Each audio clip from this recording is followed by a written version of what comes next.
Okay, let's look at the best performances from the past week. It's the B and D 5, whatever. Let's see who's balling this week.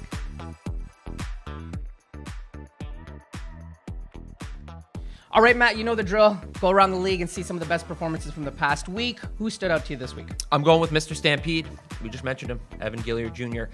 Stepping up with Jameer Nelson Jr., gone to the Summer League with the San Antonio Spurs.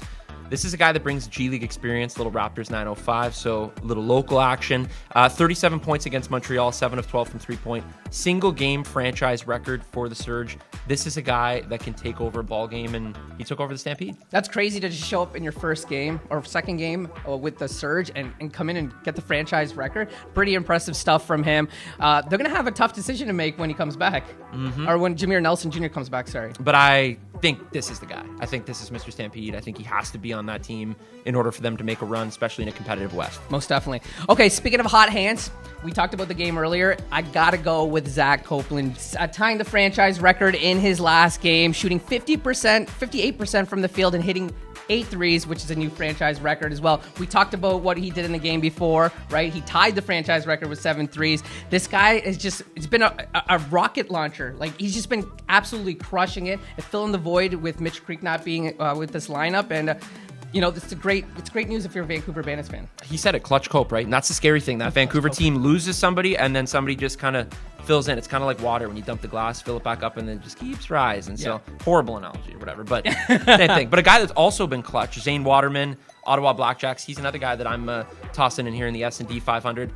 He's a big bench piece for Ottawa. And you may say, well, why are you picking somebody that's not a starter? But this guy, back-to-back double-digit point games, both season highs, 20 against Saskatchewan, 17 against his former squad, the Brampton Honey Badgers. 5 threes in both of those games. And we saw him in that one game in Brampton. He's lighting it up. He's throwing up the finger guns, hitting everything, getting into it with the crowd. But in that game, Ottawa tied the franchise record, 17 threes. And as we said, 5 from Waterman. This is a guy, too, though, that is so impressive because he can play 30 minutes, but he can also play 15 minutes and have the same impact. Like, you know that he's on the floor. You know when he has the ball. You know when he's defending the basketball. He's all over the place. Yeah, you and ironically, as during that broadcast, had mentioned several times, any other team he's probably starting for, right? So Ottawa's blessed with the fact that he can come off the bench and be a spark. 6th Man of the Year candidate. Yes, definitely put that up there. Had a fun interview with him after the game as well, so check that out if you want to run it back. Well, you called me out last year for making a bad move. I think going to Ottawa wasn't a bad move for you. Congratulations, Zane. My last one, Will Richardson of the Winnipeg Sea Bears, 18 points, 8 assists, 4 triples in his debut versus Saskatchewan. Winnipeg needs that third guy in that rotation and also a distributor, right? You have scorers in Jalen Harris and Simi Shitu. Will Richardson comes in and he's that guy for that team. And Winnipeg's good too, right? Because, as we mentioned, this is about kind of building your team up to that champ weekend. You know you have that spot in the Western Final Four, right? So you have that spot locked in. You just need to kind of round out the edges, get everything smooth, so then when you run into it, you're landing smoothly, and then you can really take off and have a chance of winning the whole thing. And that's exactly what a team that's hosting will do. Yeah. And I want to sneak in a 5th candidate, Matt Bonomi. Second time filling in.